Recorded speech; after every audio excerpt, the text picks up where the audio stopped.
In the stillness of the night, a town once filled with songs of freedom fell into an unnatural silence. No screams, no gunshots, no footprints in the dirt, just empty homes, burning lanterns, and doors left wide open, as if their owners had simply vanished into thin air. This was not a battlefield. This was not a revolt. This was a community of newly freed black men and women who had just begun to taste liberty after generations of chains. They had built schools, churches, farms, and families with their own hands. Yet, in a single terrifying night, that dream of freedom turned into a nightmare no one wanted to investigate. What happened in this town remains one of history's darkest, most chilling mysteries. A story buried beneath lies, erased records, and deliberate silence.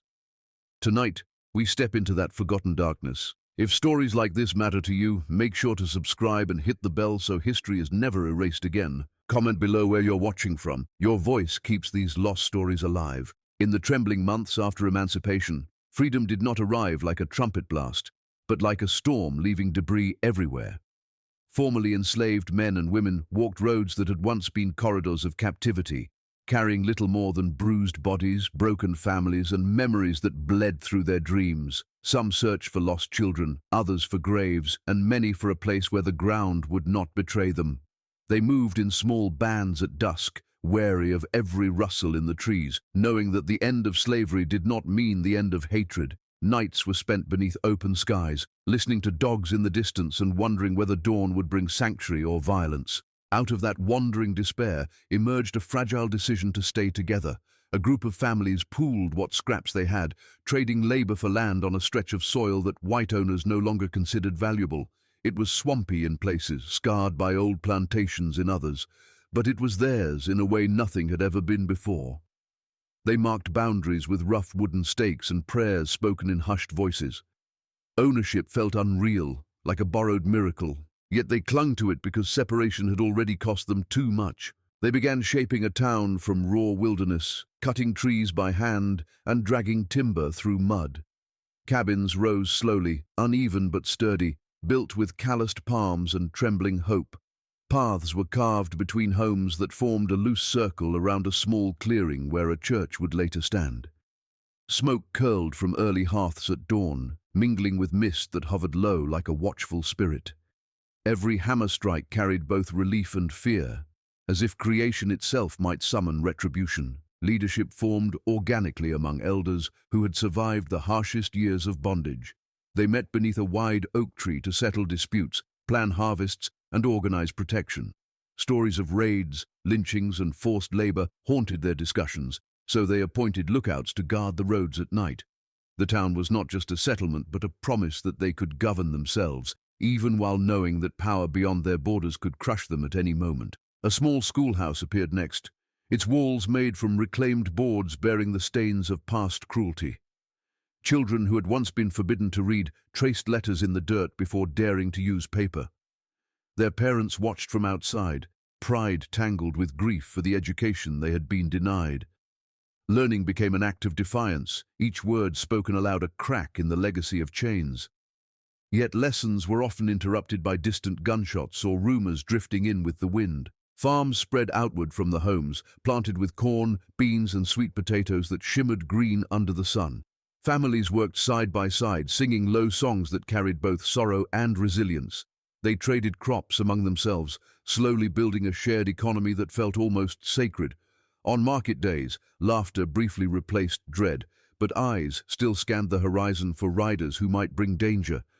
Prosperity, they knew, could make them targets. Beyond their boundaries lay towns that watched their growth with contempt. White settlers whispered that the freed people did not deserve such independence, that black success was an insult to the old order. Some rode past the edges of the settlement, staring without speaking, their silence heavier than any threat. They spread rumors that the land had been stolen, that the people there were lazy, dangerous, or planning revenge. Caravans of merchants avoided the roads near the settlement, afraid to be associated with black self-rule. At night, the freed residents sometimes saw lanterns flickering beyond the tree line, too many to be travelers, too steady to be coincidence. Parents pulled children indoors early, locking wooden doors that barely kept out the cold, let alone hatred. Still, within the town, weddings were held, Babies were born, and songs echoed softly across the fields, even as an invisible pressure tightened around them like a noose waiting in darkness. They built their community on land that still smelled of bondage, where old plantation fences lay rotting and slave cabins leaned like broken bones against the horizon. The ground was uneven, scarred by years of forced labor, yet the freed people treated every inch of it as sacred. They cleared weeds by hand, burned dead brush, and reshaped the soil with patience that bordered on reverence. Children carried water in battered tins while elders whispered prayers over the earth before planting seeds. Nothing came easily, but every small victory felt like reclaiming a piece of their stolen humanity.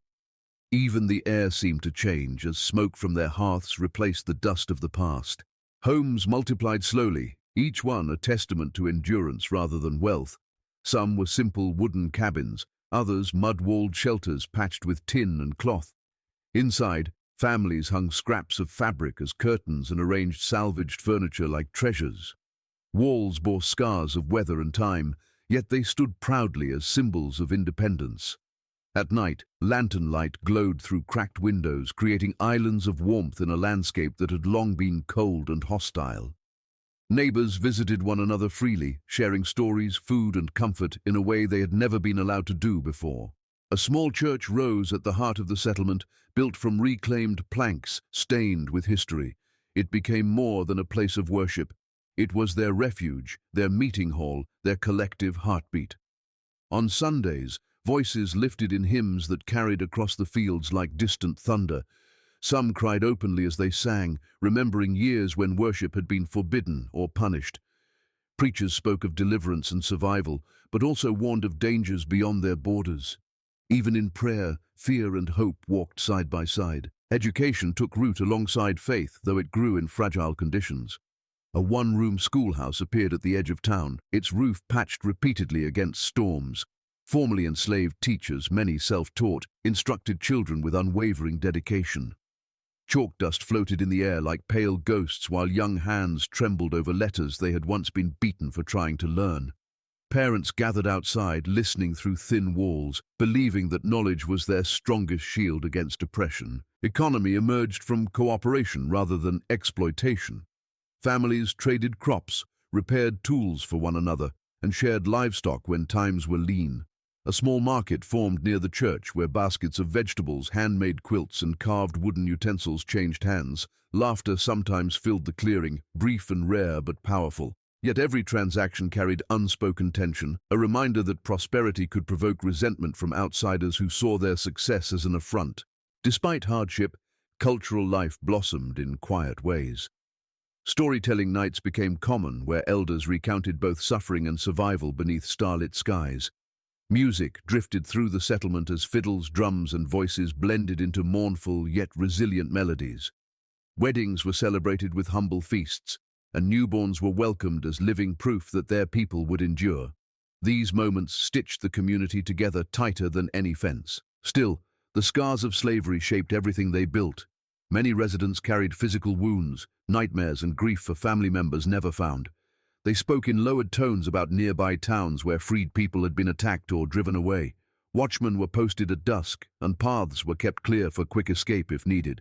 Even as the settlement grew stronger, an invisible shadow loomed over it, reminding them that rising from ruins did not mean the ruins could not collapse again. Resentment began to gather beyond the town like a slow-moving storm, rolling in from the surrounding settlements where former plantation owners still clung to their lost authority.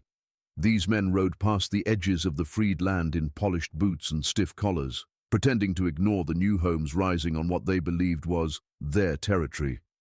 In taverns and porch gatherings, they spoke in bitter whispers about black people owning property, governing themselves, and walking without fear.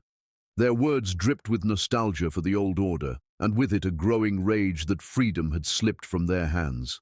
The air between the communities grew thick with an unspoken hostility that needed no banners or speeches to be felt. Local white merchants started treating the freed residents with cold distance rather than open violence, which in some ways was more unsettling. They refused fair prices for crops, delayed supplies, or simply turned people away with thin smiles. Rumors circulated that trading with the Black Town would make a business tainted. Families from the freed settlement noticed how roads seemed quieter whenever they traveled them, as if the world itself were pulling back. Every interaction carried a hidden message that their presence was unwelcome, illegal, or temporary. Former slaveholders felt particularly threatened by the town's independence because it challenged the myth that black people needed white control to survive. Some spread stories that the settlement was hiding criminals or planning revenge. Others claimed the land had been taken unlawfully, even though records showed the purchases were legitimate. These lies traveled fast through neighboring counties, poisoning public opinion before the freed people even had a chance to defend themselves. Suspicion hardened into hatred, and hatred into a silent campaign of intimidation. At night, riders began circling the outskirts of the town, their lanterns flickering like wandering eyes in the darkness. Sometimes they fired shots into the air, not to kill but to terrify. On other nights, they simply watched from a distance, mounted on horses that stamped impatiently in the dust. Children learned to recognize the sound of hooves before sleep, pulling blankets tighter while parents sat awake. The message was clear even without words: you are being watched, and you are not safe. White religious leaders in nearby towns added another layer of tension by preaching that black independence was sinful or unnatural. Sermons framed the freed settlement as a moral threat rather than a human one. Some congregations donated money to groups that claimed they were restoring order rather than spreading terror. These ideas seeped into everyday life, making even ordinary farmers see the town as an enemy. Prejudice became normalized, wrapped in language that sounded respectable. Meanwhile, the freed residents sensed the hostility growing but had limited power to confront it. They sent representatives to neighboring towns seeking peaceful relations, only to be met with stony silence or polite dismissal. Complaints to local authorities went ignored, especially when they involved threats from influential white families. Each rejection reinforced the painful truth that emancipation had not granted them equal protection. Trust in the surrounding world slowly eroded into guarded caution. Tension tightened further as the settlement began to prosper despite opposition. New homes appeared, fields grew greener, and families seemed more stable than many of their white neighbors. Instead of admiration, this success sparked deeper jealousy. Some settlers feared that other freed communities might follow their example. What began as resentment transformed into a shared determination among nearby whites to remind the town of its vulnerability, an invisible pressure that hung over every sunrise and every quiet evening within the settlement. In the weeks before the disappearances, unease crept into the settlement like a slow poison that no one could name. People spoke in lowered voices about strangers seen on the roads at dawn, men who did not belong to any nearby town and who turned their horses away the moment they were noticed. Footprints appeared along the tree line that vanished before reaching the fields, as if the ground itself had swallowed them. Children claimed they heard whispers drifting through the pines at night, thin and distant, but unmistakably human. Parents dismissed the stories outwardly while secretly sitting up with shotguns resting across their laps. The town moved through its days under a veil of quiet dread. Strange markings began to appear on fence posts around the outskirts of the settlement. Crude symbols were carved into wood, some resembling crosses, others shapes no one recognized. When residents tried to scrub them away, new ones surfaced the next morning in different places. Horses grew skittish, refusing to graze near the boundaries, and dogs barked relentlessly at empty darkness. Several families reported seeing lantern lights flicker beyond the trees in patterns that felt intentional, like coded signals rather than random wandering. Each incident piled atop the last, tightening the knot of fear. Visitors who once passed casually through the town stopped coming altogether. Traveling preachers avoided the road that led to the settlement, and merchants rerouted their wagons miles out of the way. When questioned, they offered vague excuses about bad weather or dangerous terrain. A few residents overheard snippets of conversation in nearby towns suggesting that something was coming, without anyone daring to say what that meant. Silence spread like fog, heavy and suffocating. Inside the town, tension sharpened into vigilance. Men organized night patrols that walked the perimeter in rotating shifts, their lanterns held low to avoid revealing their positions. Women gathered in the church to pray, their voices trembling as they pleaded for protection. Elders warned that such signs had preceded violence in other places, though they avoided naming those tragedies aloud. Sleep grew thin, broken by every distant sound. The most chilling warning came when a young woman found her front gate tied shut with unfamiliar rope. It was not broken or damaged, only secured in a way that prevented anyone from leaving easily. No tracks led up to it, as if whoever did it had floated through the air.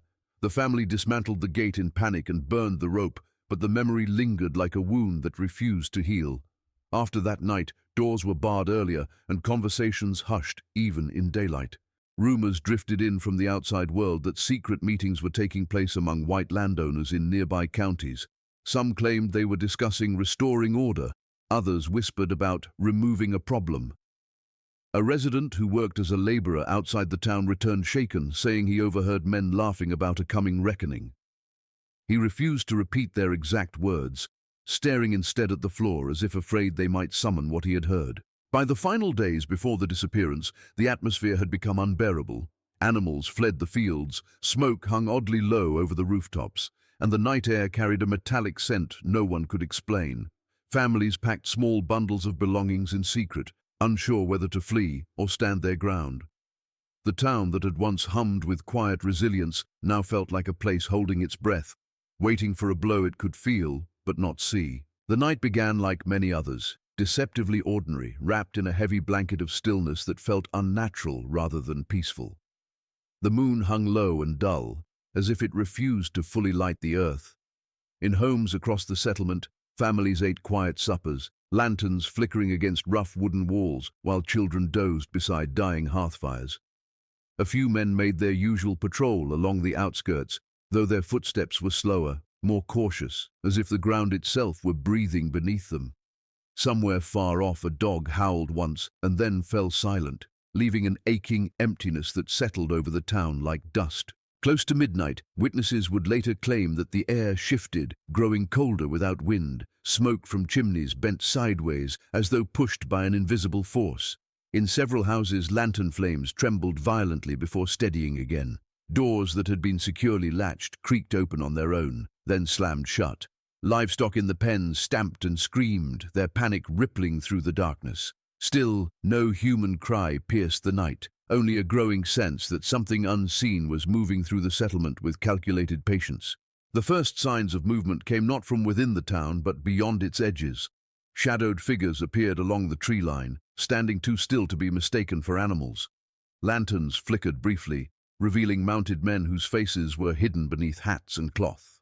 They did not rush or shout. Instead, they circled slowly, tightening an invisible ring around the homes. On the roads leading in and out, more riders gathered, blocking every possible escape while maintaining an eerie silence that chilled the blood. Inside the settlement, families began to stir, sensing danger before fully understanding it. Some parents gathered children close, stuffing small bundles of belongings into sacks while whispering prayers. Others attempted to step outside, only to freeze when they saw silhouettes moving through the fields between cabins. A few men tried to shout warnings, but their voices cracked and faded before traveling far. The town remained strangely hushed, as if fear itself had stolen their ability to scream. Then, movement swept through the settlement with terrifying efficiency. Doors opened across the town almost simultaneously, not violently but methodically. Lanterns were lifted, casting brief glimmers of light onto unfamiliar boots stepping inside. Furniture scraped against floors, but there were no drawn-out struggles, no gunfire, no widespread chaos. Instead, families seemed to vanish room by room, taken swiftly in small groups, leaving behind half-eaten meals, smoking stoves, and rocking chairs still swaying from recent use. By dawn, the town looked untouched at a distance, eerily normal. Chickens wandered freely through yards, pots simmered unattended on low flames, and tools lay scattered in fields as if workers had simply paused mid-motion. Doors stood open, curtains fluttered gently in the morning breeze, and not a single body lay in the streets. Yet there was not a single resident to be found, as though the entire population had evaporated rather than been removed. When the first outsiders arrived later that morning, drawn by the silence, they described a place frozen in time. Breakfast tables were set, lamps were still burning, and beds remained warm to the touch. Footprints circled homes but led nowhere, blending into the dirt beyond the town limits. No cries echoed from the woods, no trails pointed toward where the people had gone, only a hollow absence that hung over every cabin like a curse. When word of the vanished town reached nearby authorities, it did not spark urgency, but irritation, as though the disappearance were an inconvenience rather than a tragedy. County officials arrived late, riding slowly and speaking in low, dismissive tones. They walked through empty streets without touching anything, treating the abandoned homes like objects instead of evidence. Instead of questioning what had happened, they seemed more interested in proving that nothing serious had occurred. Their expressions were stiff, guarded, and uninterested, as if they already knew a story they had no intention of telling. Local lawmen barely spoke to the few outsiders who first discovered the empty settlement. When asked about the missing families, they shrugged, suggesting the residents had simply packed up and left. No warrants were issued, no search parties organized, no trackers sent into the woods. Even when pressed about warm beds and burning lamps, officials brushed the details aside as exaggerations or misunderstandings. Their indifference felt deliberate, a carefully maintained posture meant to close the matter as quickly as possible. Records that should have been filed were never written, and those that were drafted vanished within weeks. Courthouse clerks reported misplaced documents, missing maps, and altered property ledgers that suddenly labeled the land as abandoned. Names of the missing residents disappeared from tax rolls and voting lists as if they had never existed. No missing persons reports were formally logged, and no official count of the vanished population was ever made. Paperwork became a tool of erasure rather than accountability. Witnesses who tried to speak out were quietly silenced or ignored. A traveling preacher who demanded answers was told to mind his own business and threatened with arrest. A white farmer who claimed he saw riders near the town that night found himself ostracized by neighbors. Even black laborers from nearby communities who asked questions were warned to stay quiet if they valued their safety. Fear wrapped itself around the case, smothering truth before it could breathe. Instead of investigation, officials moved quickly to secure the land. Surveyors arrived within days, marking boundaries and preparing for resale. Notices appeared in distant newspapers declaring the town deserted by its own people. The narrative shifted from mystery to justification, framing the disappearance as proof that freed communities were unstable or incapable of independence. The land that had once symbolized freedom was treated like reclaimed property rather than a crime scene. Behind closed doors, some officials hinted that looking too deeply would stir trouble they did not want to confront. Meetings were held without public record, where influential landowners and politicians reportedly agreed that reopening the case would harm local interests. Law enforcement chose order over justice, silence over truth. The missing families were reduced to an uncomfortable memory best buried beneath bureaucracy and time. Years passed with no official acknowledgement of wrongdoing, no compensation for the lost, and no effort to locate survivors. The town faded from maps, its name rarely spoken aloud. To the outside world, the disappearance became a rumor, a ghost story whispered rather than a crime investigated. Yet beneath that manufactured silence lay an unspoken understanding that power had decided who mattered and who did not. Years after the disappearance, scattered pieces of evidence began to surface in places far removed from the silent town, as though the earth itself had slowly exhaled fragments of its buried secret. Travelers found discarded belongings along forgotten trails, a child's shoe tangled in roots, a broken iron pot resting beside a creek, and a hymn book waterlogged yet still legible. These were not items left behind by a people who had chosen to leave, but traces of lives interrupted mid-journey. Local historians who later examined the finds noted patterns that suggested organized movement rather than random flight, as if a force had herded people along predetermined paths. In the woods surrounding the settlement, deeper investigation uncovered trampled clearings that bore marks of large gatherings. Grass lay flattened in wide circles and fire pits dotted the ground, many of them extinguished hastily. Charred remnants of rope and wagon wheels were found nearby, hinting that carts had been used to transport people against their will. Trees along certain routes showed fresh axe marks from that same period, as if paths had been cut open overnight to accommodate something massive and urgent. Elders from neighboring black communities eventually spoke in hushed tones about seeing columns of riders passing through remote roads in the early morning after the town vanished. They described mounted men flanking slow-moving wagons, their faces concealed, their posture rigid and controlled. No shouting, no struggle was heard, only the creak of wheels and the dull thud of hooves against dirt. These accounts, though long dismissed, aligned eerily with the physical traces later discovered in the wilderness.